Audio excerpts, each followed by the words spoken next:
Good morning. હું હિરપરા કન્યા વિદ્યાલય વતી આપનું હાર્દિક સ્વાગત કરું છું. ચાલો આજે આપણે ધોરણ 10ના ગણિતના પ્રકરણ 7 યામ ભૂમિતિમાં આપણે આગળ શીખીએ. આપણે લાસ્ટ ટાઈમ જોઈ ગયા હતા અંતરનું સૂત્ર જોઈ ગયા હતા. તદુપરાંત આપણે રેખાખંડનું અંતઃવિભાજન નું સૂત્ર પણ જોઈ ગયા હતા અને તેના આધારિત કેટલાક દાખલાઓ પણ આપણે જોઈ ગયા હતા. હવે આપણે આજે ત્રિકોણનું ક્ષેત્રફળ, જો ત્રિકોણના ત્રણેય શિરોબિંદુઓના યામ આપણને આપી દીધેલા હોય તો ત્રિકોણનું ક્ષેત્રફળ આપણે કઈ રીતે શોધી શકીએ. તો ચાલો આપણે એ સમજવા પ્રયત્ન કરીએ.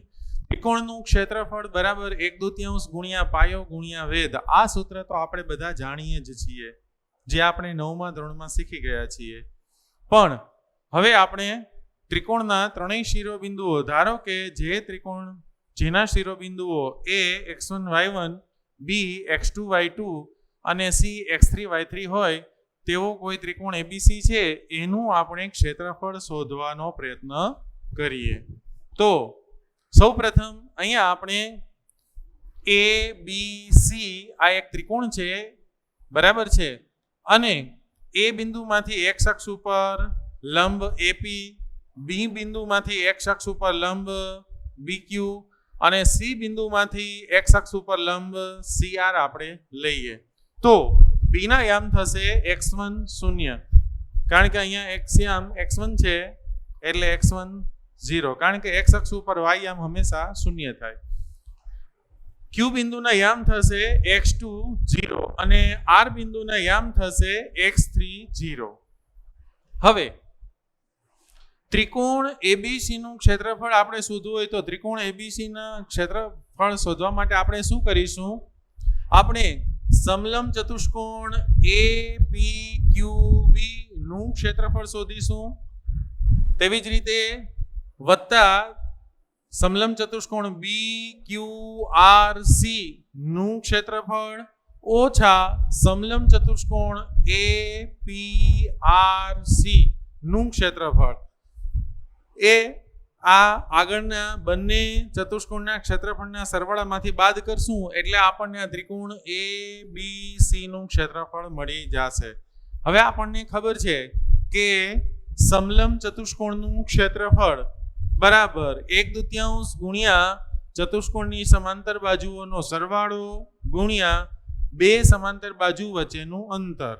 એટલે કે અહીં આપણે સમલંબ ચતુષ્કોણ APQB નું ક્ષેત્રફળ શોધવું હોય તો 1/2 પહેલા સૂત્ર મુજબ 1/2 ગુણ્યા સમાંતર બાજુઓનો સરવાળો, એટલે કે AP વત્તા BQ, એટલે કે અહીંયા AP વત્તા BQ બોક્સ કૌંસમાં એને ગુણ્યા બે સમાંતર બાજુ વચ્ચેનું અંતર, એટલે કે PQ વત્તા સમાંતર બાજુ સમલંબ ચતુષ્કોણ BQRC નું ક્ષેત્રફળ બરાબર 1/2 ગુણ્યા તેની સમાંતર બાજુઓનો સરવાળો, એટલે કે સમાંતર બાજુ BQ અને CR, એટલે કે BQ વત્તા CR એને બોક્સ કૌંસમાં લેશું, ગુણ્યા બે સમાંતર બાજુ વચ્ચેનું અંતર QR ઓછા સમલંબ ચતુષ્કોણ APRC નું ક્ષેત્રફળ, એટલે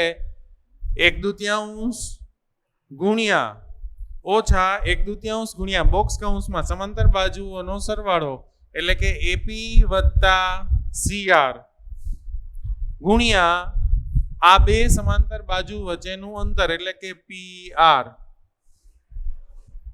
હવે 1/2 AP નું મૂલ્ય આપણે મૂકીએ તો AP નું મૂલ્ય શું થશે? તો કે y1, આના ઉપરથી અહીંયા લંબ દોરીએ તો y1 -0, અને એ જ રીતે CR નું મૂલ્ય લઈએ, CR નું મૂલ્ય એ જ રીતે BQ નું મૂલ્ય લઈએ, BQ નું મૂલ્ય લઈએ તો BQ બરાબર આના ઉપરથી લંબ દોરીએ તો અહીંયા y2 મળે, y2 -0, એટલે કે વત્તા BQ ની જગ્યાએ y2 -0 બોક્સ કૌંસ પૂરો અને PQ એટલે x અક્ષ ઉપર ની લંબાઈ એટલે કે x2 માઇનસ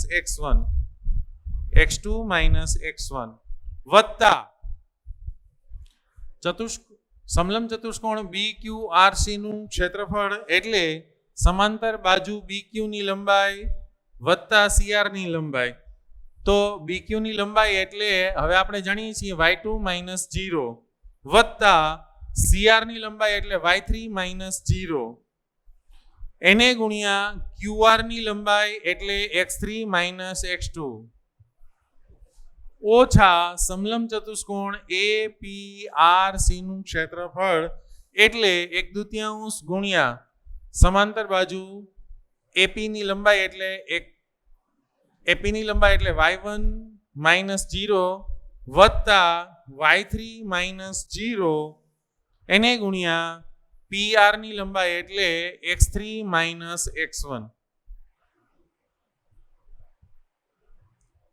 હવે ત્રિકોણ ABC નું ક્ષેત્રફળ બરાબર આપણે 1/2 આ બંનેમાંથી સામાન્ય કાઢીએ તો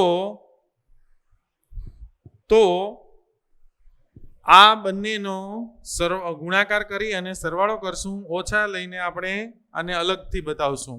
એટલે કે આ રીતે કે 1/2 સામાન્ય કાઢ્યા તો બોક્સ કૌંસમાં હવે આ બે કૌંસનો આપણે ગુણાકાર કરી નાખીએ તો શું થાય? y1 ગુણ્યા x2 ઓછા y1 ગુણ્યા x1 વત્તા y2 ગુણ્યા x2 ઓછા વત્તા ગુણ્યા ઓછા એટલે ઓછા y2 ગુણ્યા x1.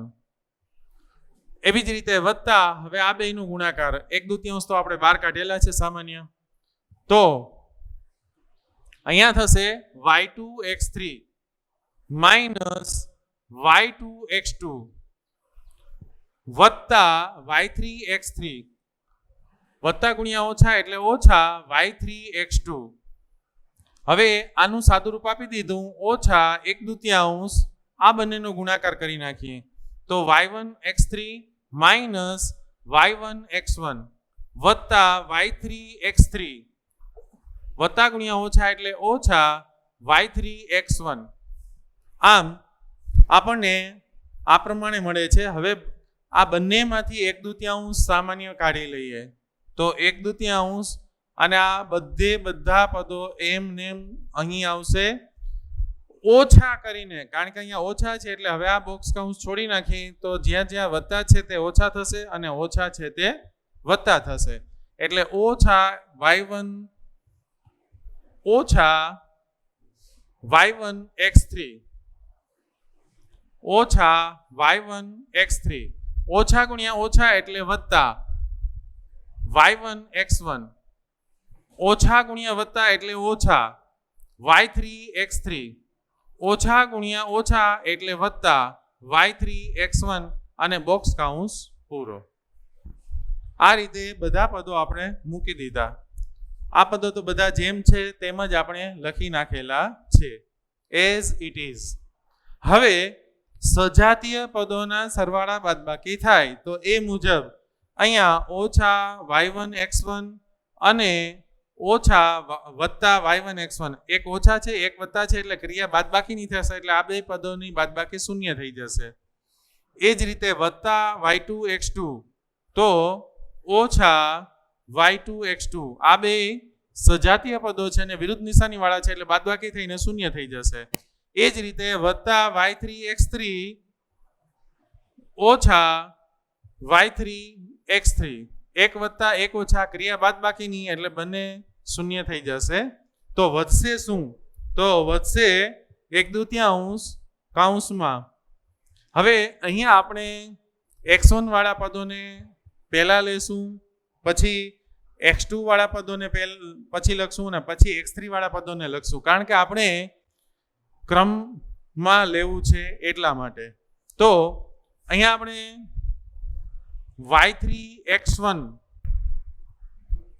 આમ અહીંયા x1 વાળા પદોને સાથે ગોઠવીએ તો y3 x1 ઓછા y2 x1 વત્તા x2 વાળા પદોને સાથે ગોઠવીએ તો x2 વાળા પદો આપણને મળશે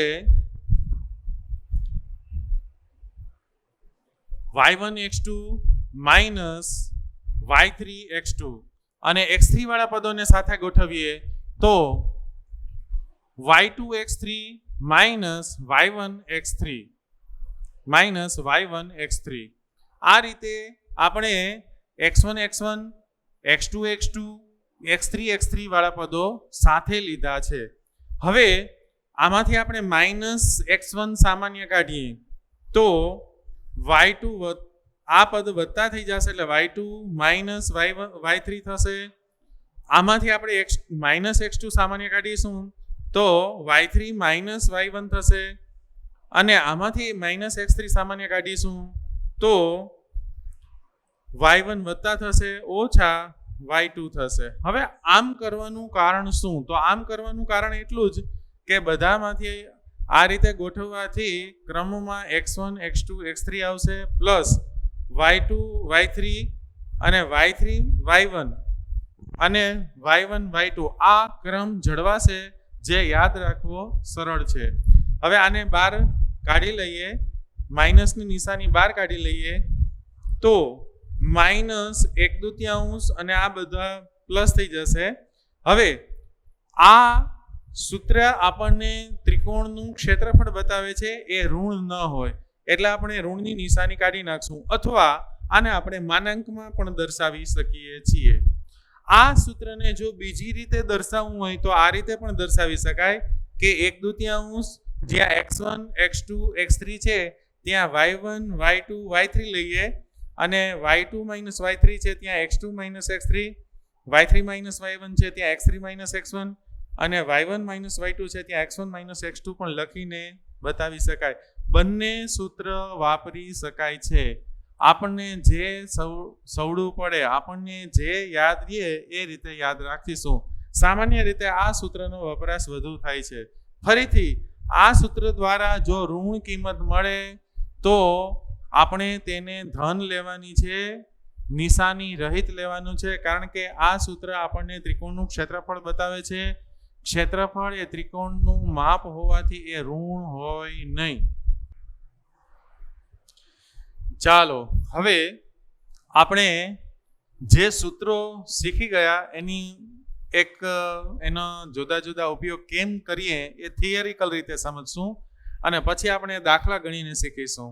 તો સૌથી પહેલું આપણે લઈએ તો હમણાં જ આપણે જોઈ ગયા એમ કે બિંદુ A x1 y1 B x2 y2 અને C x3 y3 શિરોબિંદુઓ વાળા ત્રિકોણ ABC નું ક્ષેત્રફળ આપણે 1/2 બોક્સ કૌંસમાં x1 કૌંસમાં y2 માઇનસ y3 વત્તા x2 કૌંસમાં y3 માઇનસ y1 વત્તા x3 કૌંસમાં y1 માઇનસ y2 કૌંસ પૂરો બોક્સ કૌંસ પૂરો ના મૂલ્યની સંખ્યાત્મક કિંમત જેટલું થાય છે. એટલે કે અહીંયા જવાબમાં જો ઋણ આવે તો ઋણ જવાબ લેવાનો નથી પરંતુ ધન જ જવાબ લેવાનો છે. એટલે કે ઋણ નિશાની લેવાની નથી કારણ કે ક્ષેત્રફળ હંમેશા સંખ્યાત્મક જ હોય, એ ઋણ ન હોય. બીજો મુદ્દો કે જો ત્રિકોણ ABC નું ક્ષેત્રફળ બરાબર 0 હોય તો બિંદુઓ A, B અને C સમરેખ હોય. જો ત્રિકોણનું ક્ષેત્રફળ 0 હોય તો એ ત્રણેય શિરોબિંદુઓ એ ત્રિકોણ ABC ના ત્રણેય શિરોબિંદુઓ એક જ સીધી લીટીમાં હોય. જો એનું પ્રતિપ વિધાન લઈએ તો જો બિંદુઓ A, B અને C સમરેખ હોય તો તેઓ ત્રિકોણ ABC ન રચે અને તો ત્રિકોણ ABC નું ક્ષેત્રફળ 0 થાય.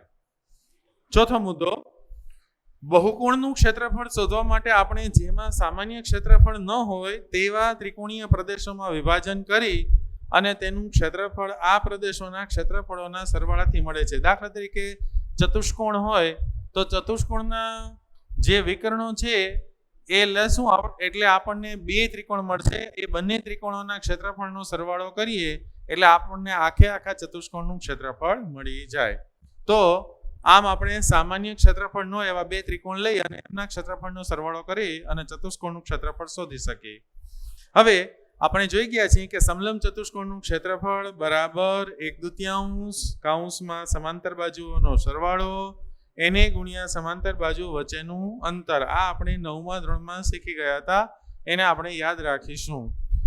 અને છઠ્ઠો મુદ્દો સમજીએ એ પહેલા મધ્યગા સમજી લઈએ. મધ્યગા એટલે ત્રિકોણના શિરોબિંદુથી તેની સામેની બાજુના મધ્યબિંદુ ને જોડતા રેખાખંડને ત્રિકોણની મધ્યગા કહે છે.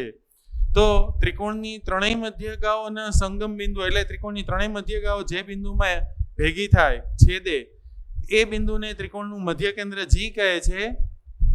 જો એ x1 y1 b x2 y2 અને c x3 y3 શિરોબિંદુ વાળો ત્રિકોણ એબીસી હોય તો ત્રિકોણ એબીસી નું મધ્ય કેન્દ્ર બરાબર તેના ત્રણેય શિરોબિંદુના x યામનો સરવાળો એટલે કે x1 + x2 + x3 ભાગ્યા 3 અને એ મધ્ય કેન્દ્રનો y બિંદુ બરાબર તેના ત્રણેય y યામનો સરવાળો ભાગ્યા 3 એટલે કે y1 + y2 + y3 છેદમાં 3. આની મદદથી સરળતાથી આપણે શોધી શકીએ છીએ. હવે આપણે નેક્સ્ટ ટાઈમ આ સૂત્રોની મદદથી થોડા દાખલા ગણીશું અને સમજીશું. ઓકે, ઘરે રહો, સલામત રહો.